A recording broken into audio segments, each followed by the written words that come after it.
MCAs welfare is a stalled project, which we believe we have tried everyone. We have tried every other person, and we have not seen any fruits. And we are saying, even if it means going through Professor Kindiki, so that the welfare of the MCAs of this country can be sorted, so be it. Kindiki has promised, has indicated, to work very well with the MCAs of this country, not even the Mount Kenya region alone. He has indicated that he can pass our grievances to whichever authorities. And because we know, everyone knows, Kindiki is a senior government official. Everybody in this country knows Kindiki is working tirelessly for this country. We are not in void. We are also members of this country. Like he is doing other things for other people, we believe Professor Kindiki, the CS for Interior, can also take as our grievances to wherever they are supposed to be taken. We have realized most of the development that is being done in our areas, MCAs are not involved. And that is what we wanted to come and discuss.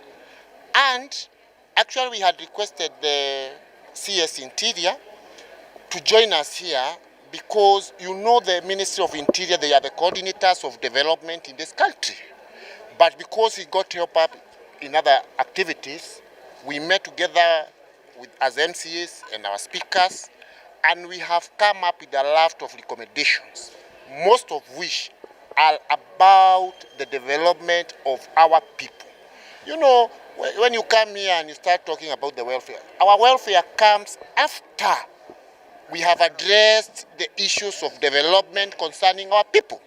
And our request is for the President, for the CS Interior, for anybody else who is interested to assist MCAs to deliver development for our people in our grassroots areas. We are going to work with such people. And because the CS Interior has indicated he would want to work with MCAs for the realization of development in our grassroots areas, nobody is being forced.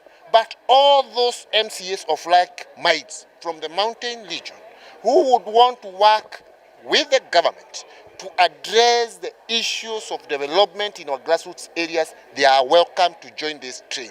And I'm saying this because I sit in the party's neck, and it is the decision of our party's neck, the ruling UDA party, that we bring together all leaders, including and especially the MCAs, because they are the ones in direct contact with our citizenry, with the people at the grassroots, so that we realize the bottom-up economic agenda as envisaged by the President and our party.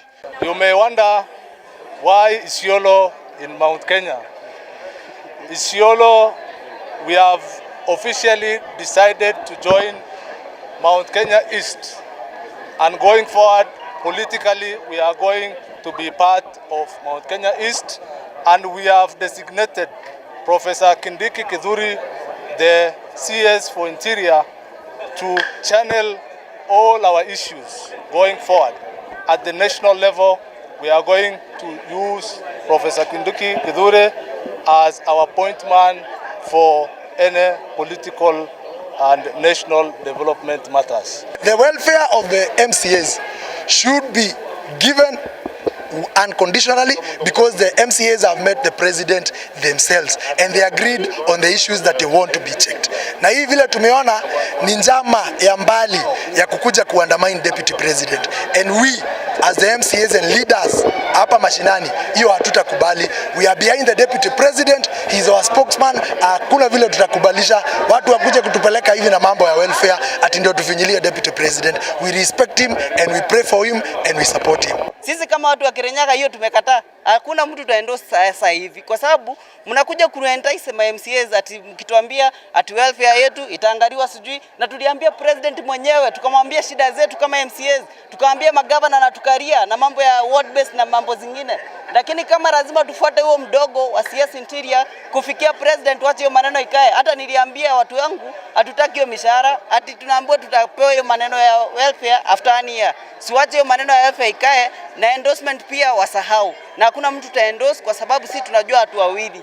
president wetu na deputy wake Rigathi Gachagua. Na sisi kama watu wa Kirinyaga, sisi tunapenda Rigathi Gachagua. Na hii mchezo tuko nayo